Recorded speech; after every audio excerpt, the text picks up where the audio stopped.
Hello, everyone, and welcome. I'm joined today also by Lindsey Ofcacek. Did I say that right? Ofcacek, yes, it's very close. Ofcacek. Okay, I'm Yeah. so glad. And Lindsey, thanks for joining us on the panel. Uh, can you tell me, I know your story, but I want to make sure everyone else knows your story. You are the managing director of the Lee Initiative. Yes. And tell me about what that is and how you got into that. Like, yeah, tell me all of it because Okay. your story is amazing. So we'll start at the beginning. So I was the longtime general manager of Chef Edward Lee's restaurant 610 Magnolia. I'm still currently his wine director, but 3 years ago, we started a very small and lovely nonprofit called the Lee Initiative. When I say small, it was just he and I, and we worked with 5 women a year doing mentorship for women rising the ranks within the industry. Wow. We pair them with chefs all over the country, essentially pay for them to go and study with other chefs, cook at the James Beard House, learn to make ice cream with Jenny, all of these really fun programs. In March of this year, we had just announced our 3rd class of mentees, and 3 days later, the whole world shut down. Wow. So I was actually at Maker's Mark, which is one of our partners, making a bourbon. It's one of the first things that our mentees do together. Whoa. And yeah, we got back and Like you were at Maker's Mark making bourbon just as one does. And yeah, when you heard the news about COVID or what? we were making a bourbon and we heard the news that the governor was going to make an announcement. And then he was probably going to close down the restaurants. Kentucky was actually one of the first states to close. And sure enough, at 4:00 that day, he closed every restaurant effective immediately. Yeah. I immediately called Chef Lee and I was like, okay, what are we going to do? So all of our restaurants are going to close, and we have 90 people that we really don't want to lay off, and we have a ton of food. We had fed TSA workers when they were laid off. So we kind of had this blueprint on how to set up a relief kitchen, kind of. So we called our partners at Maker's Mark and said, hey, we're going to do this thing. Can you help us? And they gave us a small amount of money and said, yes, we'll help you.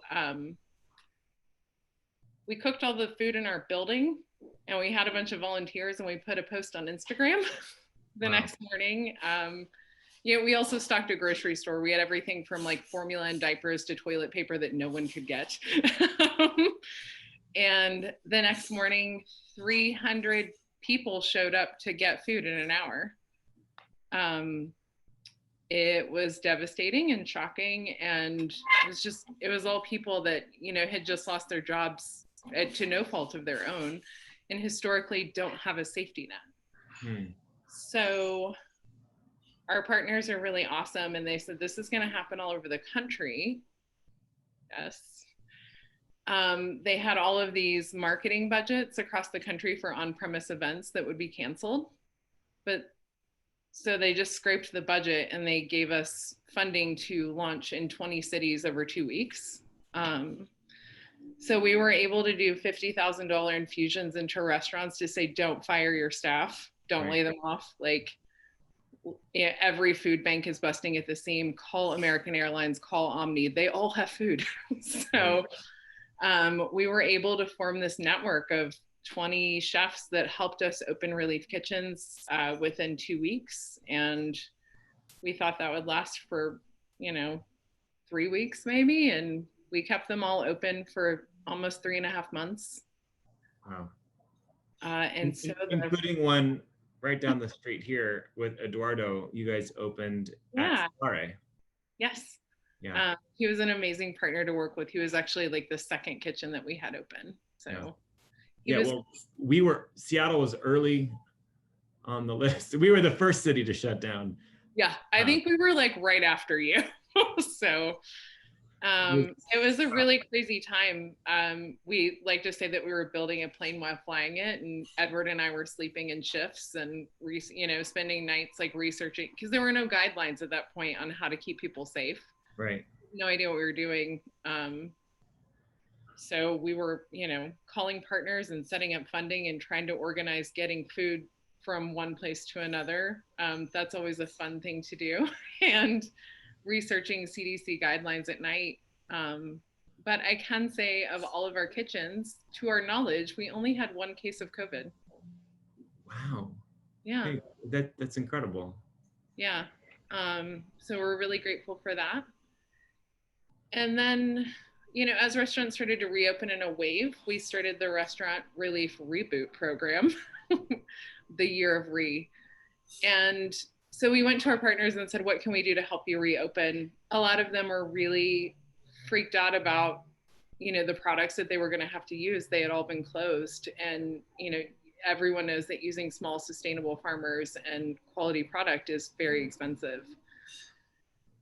So we started a reboot program, and through that we pledged to spend $1.2 million into small sustainable fisheries, farms, cheesemakers, dairies across the country. We did grants to each of those partners that we selected, and we created credits for restaurants to order at no cost to them as they reopen their restaurants. Wow. And so that program is still happening in 24 cities across the country. So this is a perfect segue. The theme of our entire Welcome Conference this year is reinvention. And then we're dividing that theme into these 5 sub-themes. And so this one that we're talking about today is collaboration. And I reached out to you as someone to be on this panel because, you've already said this in your story. You have collaborated in a way with so many different, with cities, with chefs, with organizations. I feel like someday you're going to open Webster's dictionary and collaboration is going to say, see Lindsey Ofcacek. So tell me about the word collaboration. Why is it essential in reinvention? What does that word mean to you? What is collaboration meant to you in this time, or the power of it? Yeah. So again, when we started, it was just Chef Lee and I, and we wanted to help, and we wanted to help in a massive way across this country. And the only way that we could do that was by collaborating with partners. We leaned to Eduardo to say, how do we open relief in your city and what works in your restaurant? It's very funny. I now have all of these chef friends that I talk to 5 times a week that I've never met in person. I don't know what half of them look like. But we all worked really hard together. We followed a basic template, but we all supported each other and bounced ideas off each other. As the pandemic got worse, New York was able to help us say, okay, you guys need to start wearing masks and shields and change the way that you pick up. Also, companies that I never in a million years thought we would work with, not because we had anything against them, but just because it wouldn't make sense. When Audi called me and said, we have a fleet of 30 Q7s that we're going to give you to distribute to all of these restaurants, because none of us had big cars. Right. We're moving food from food banks, which, opened their doors to us just to come and get food, that's not something that food banks are you have to sign up and become part of this program. Down to American Airlines reaching out, and they said, hey, we have food hubs in 20 cities that have yogurt and juice and things that are going to go bad. Can you introduce us to all of your partners, and we'll find the ones closest to hubs, and we'll utilize this trucking company. And they moved food all over the country for us. Were you surprised at people's willingness to collaborate, or their hunger for it, or the friendliness on the other side of the ask? Yeah, I've never seen anything like this before. And to be honest with you, we never really asked anybody. People called us every day to say, and I think that that's what happens in a global pandemic. No one planned for this. There was no playbook. No one had any idea what the hell to do. Yeah. But we were doing this thing, and we were making a difference. And I think just telling people hey, there's this program. If there's a way you can plug in, please call us. And they did. People reached out from all over the country. People reached out from Japan. It was insane. That's been our experience too, is people, I think the pandemic gave us the courage to make asks that we never would have asked. Yeah. Or to take risks that we wouldn't have taken, because we had to survive. And so we've made asks that I was sure someone would say no to. Yeah. Like we asked Bill Gates, hey, Bill, will you record like a home video for us? Like, and he was like, yeah, like what? Like, that's amazing. So like, it's incredible. This time has taught me, and I'm hearing that also in your story, what the power of just turning towards someone and saying, I need help. And the joy that it has brought the other party to say, I can do that. Or it, I think that's been one of the most awesome discoveries. And I hear that also. I mean, is there a certain story of collaboration in your story that was like, I mean, just the fact that Audi gave you 30, $75,000 cars, was that one of those moments when you're like, what? Or was there an inspiring moment? No. I mean, totally. Things like that. I mean, all of our partners, when it first started, we would send something to all the partners and okay, like in your 2020 bingo card, we're sending you like, I don't know, we sent everyone like 3,000 bottles of hot sauce because we were like, everybody finds some like peace in having hot sauce. Yeah. And so we collaborated with Tabasco. And then the next week it was, Dell wants to send you all computers, so that your staff that's working remotely can help, and work with you. And then it was Audis that came next, and then Stop Cookware, and then Yeti cooler. It was like the strangest thing, but super helpful. And then financial support from companies that we had never worked with or, couldn't imagine, down to sweet little shaky-handed old ladies that would send checks and say like, here's $20 for diapers for a service industry person. Yeah. That I mean, all those people were hurting too. The kindness that we saw from people was just overwhelming.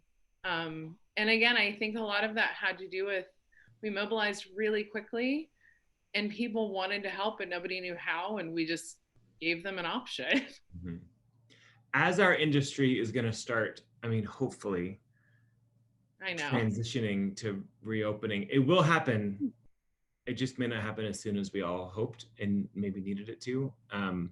But as a vaccine comes in and as our leadership hopefully leads our country better, am I allowed to get political on this thing? As we get as we actually see what it's like to have competency in the White House. So we, there's a lot of work to be done to rebuild.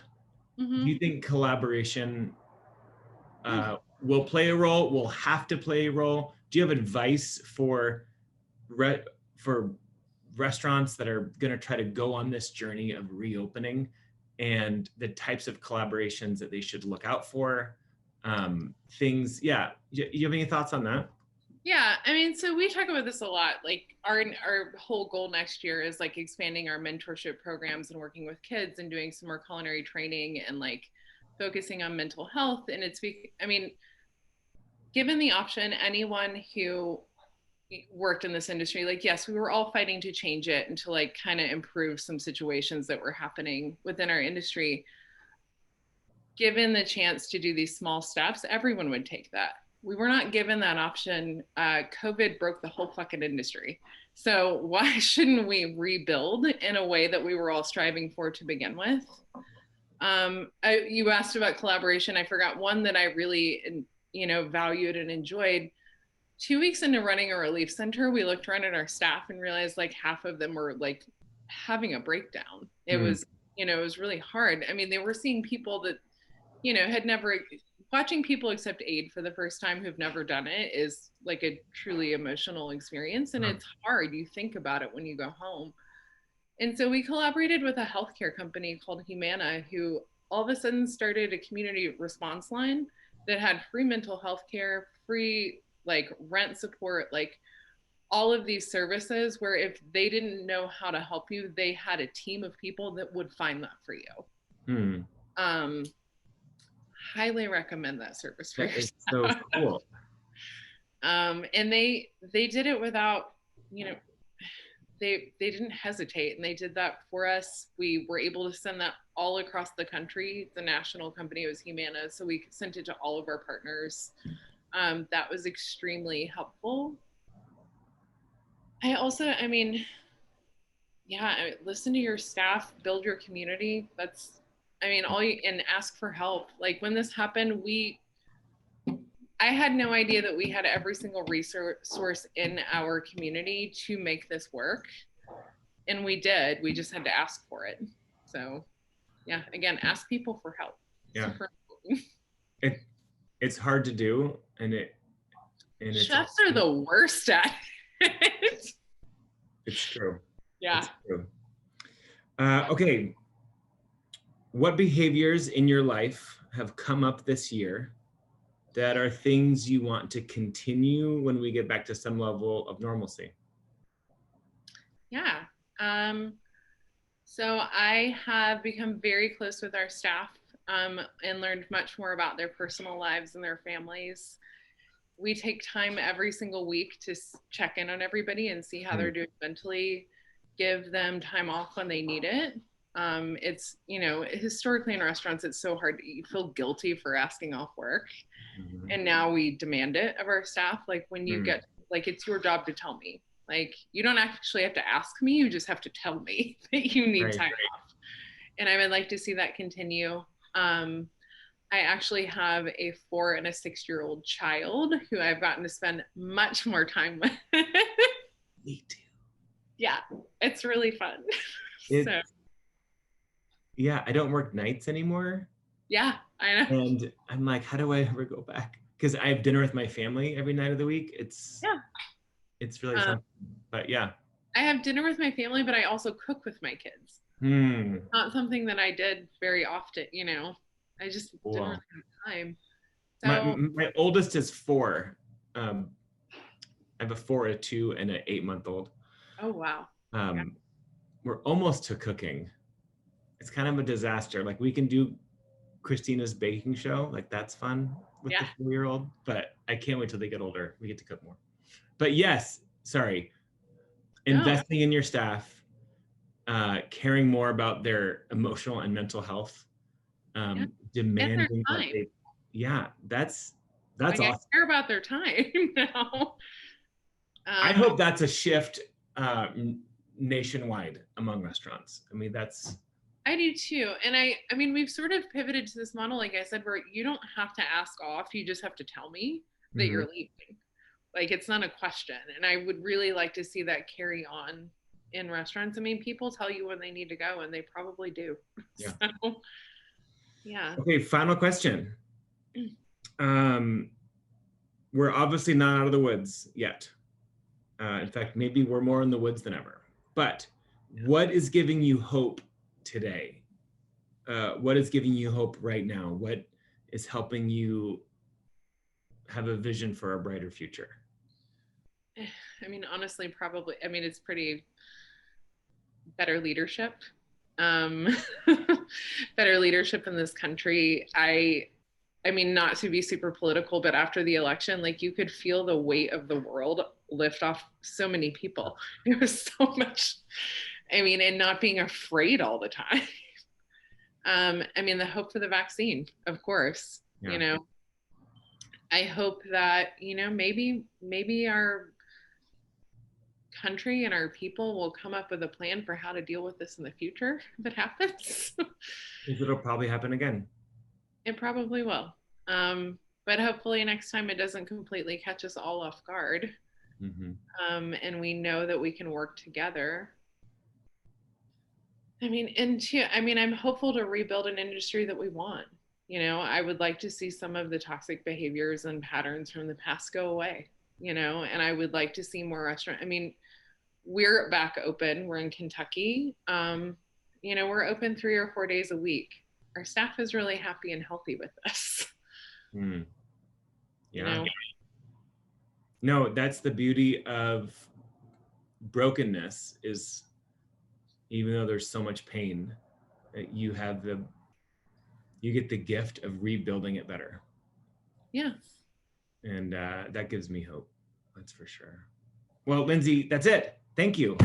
Awesome. Thank you. I hope it wasn't too awkward.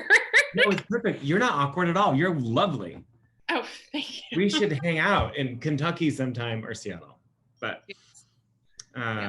if you ever come to the Derby, let me know. No, I do have a goal when this is over. I'm going to go on a road trip, and I'm going to go and meet every chef that I worked with during relief, because I'm not kidding. I would talk to them like 10 times a day sometimes. And I don't know any of them. Well, when you come and you meet Eduardo and give him a big hug, yeah, swing on by Canlis. We'd love to have you. For sure. Awesome. Thanks for and also I should have said thank you, not just for this 30 minutes, but you guys brought hope to an entire industry around this entire country, and that is that's not small. Like don't make me cry. I've cried so much over the last 6 months, but thank you. Thank you. Thank you. It has meant so much to us, so thank you. Yeah, thank you.